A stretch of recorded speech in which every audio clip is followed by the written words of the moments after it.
A figura que vamos visualizar de seguida está representado parte do gráfico de uma função real variável g definida da forma que estamos a visualizar. Ou seja, gx é logaritmo na base 2 de x mais 4 se os objetos x estiverem no intervalo aberto menos 4 a menos 2 aberto. Será 4 a imagem de g no caso de x ser menos 2, ou seja, o g de menos 2 dá 4. Será menos x² menos 4x menos 3 se os objetos estiverem entre menos 2 e menos 1. Raiz cúbica de x mais 1 se os objetos estiverem entre menos 1 e 2. E por último, gx igual a 2 elevado a menos x mais 2 se os objetos forem superiores a 2.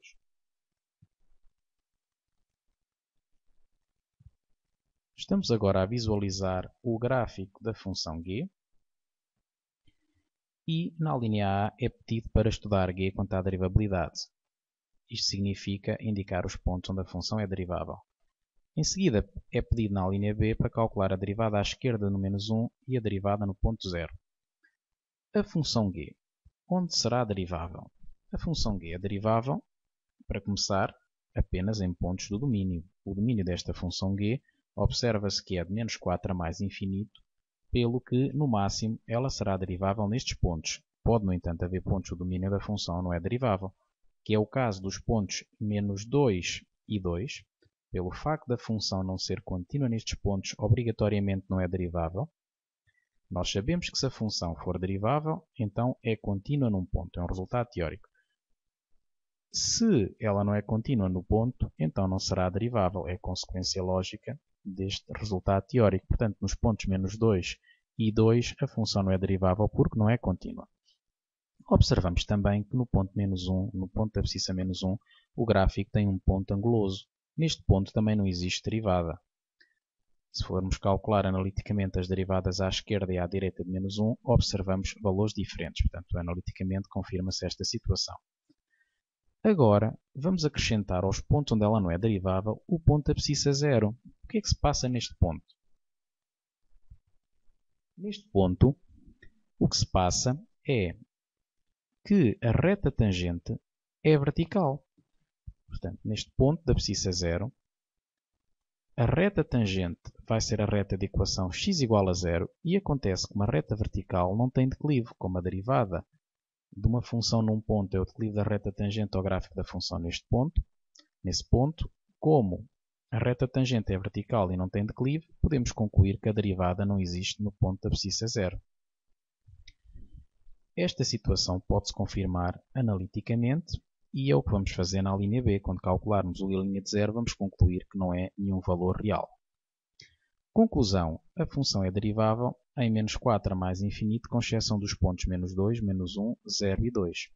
Vamos agora visualizar a resolução escrita desta linha.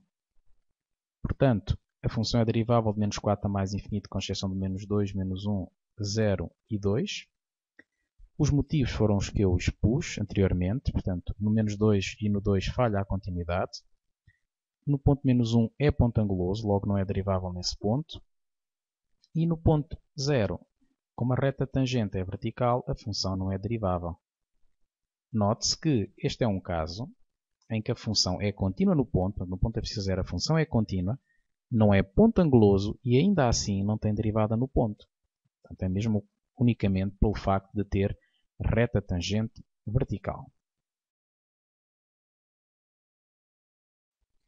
Vamos agora resolver a linha B, que começa por pedir para calcular o g' de menos 1 menos, ou seja, a derivada à esquerda de menos 1, que por definição é o limite quando h tende para 0 menos de g de menos 1 mais h menos g de menos 1 sobre h. Recordemos que a função g à esquerda de menos 1 está definida pela expressão quadrática menos x² menos 4x menos 3. Pelo que, para calcular o g, a imagem de menos 1 mais h, devemos substituir nesta expressão o x rigorosamente por menos 1 mais h. E para calcular o g de menos 1, a mesma coisa. Temos, portanto, que a expressão que visualizamos neste momento resultou de substituir na expressão algébrica de g à esquerda de menos 1 o x por menos 1 mais h. Obtemos esta expressão, a imagem de menos 1 dá 0. Depois de simplificar a expressão, somos conduzidos a este resultado. Aqui só está simplificado parcialmente, portanto desenvolveu-se o quadrado de menos 1 mais h, que é o quadrado de menos 1 menos o dobro ou mais o dobro do primeiro pelo segundo, portanto mais 2 vezes menos 1 vezes h, que é menos 2h, mais o quadrado de h. Desenvolvendo a expressão menos 4 vezes menos 1 mais h, ficamos com 4 menos 4h, o menos 3 mantém-se, e depois de simplificar a expressão toda, ficamos com menos 2h menos h quadrado sobre h, e se tentarmos substituir o h por zero, estamos perante uma interminação do tipo 0 sobre 0.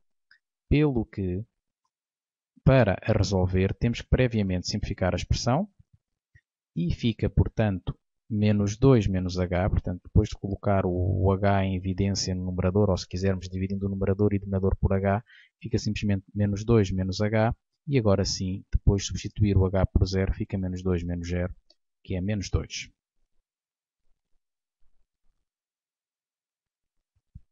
Calculemos agora a derivada no ponto 0, a tal que não existia, pelo facto da reta tangente ser vertical. Vamos perceber, em termos analíticos, o que é que isto significa. Por definição, fica o limite quando h tende para 0 de g de 0 mais h menos g de 0 sobre h. A imagem de g de 0, a imagem de 0 mais h, ou seja, a imagem de h quando se trata do ponto 0, nós sabemos que a função está definida por raiz cúbica de x mais 1. Portanto, vamos substituir o h, vamos substituir o x por h nesta expressão. Portanto, ficará raiz cúbica de 0 mais h, mais 1, menos a imagem de 0, que é 1, já que a raiz cúbica de 0 mais 1 é 1, sobre h. E, simplificando, ficamos com esta expressão, que, se substituirmos por 0, somos conduzidos a uma interminação, porque fica raiz cúbica de 0 sobre raiz cúbica de 0 ao cubo, que é 0. Fica uma interminação do tipo 0 sobre 0, pelo que, para calcularmos este limite, temos que previamente simplificar a expressão. Para o fazer, uma das técnicas poderá ser juntar tudo na mesma raiz. Portanto, eu aqui não falei, não justifiquei porque é que o h é raiz cúbica de h ao cubo, portanto, mas é verdade que é raiz cúbica de h ao cubo, e é uma das maneiras que temos de escrever tudo na mesma raiz, para depois simplificar. Agora temos raiz cúbica de h sobre h ao cubo, que pode ser simplificado ficando raiz cúbica de 1 sobre h ao quadrado, e agora, se substituirmos o h por 0, fica raiz cúbica de 1 sobre 0 ao quadrado, que naturalmente é mais infinito. Portanto, 1 sobre 0 ao quadrado dá mais infinito, e, portanto, vai dar no fim, contas feitas, raiz cúbica de 1 sobre 0 mais, que é raiz cúbica de mais infinito, que será mais infinito. Temos então que observar o que é que se passava em termos de derivada, já que a função derivada é vertical, a reta tangente é vertical no ponto abscissa 0, mas como a função é crescente na vizinhança do zero, o que se vai passar é que a derivada vai ser infinita, porque à medida que nos aproximamos de zero, os declives vão sendo sucessivamente maiores e vão tender para mais infinito.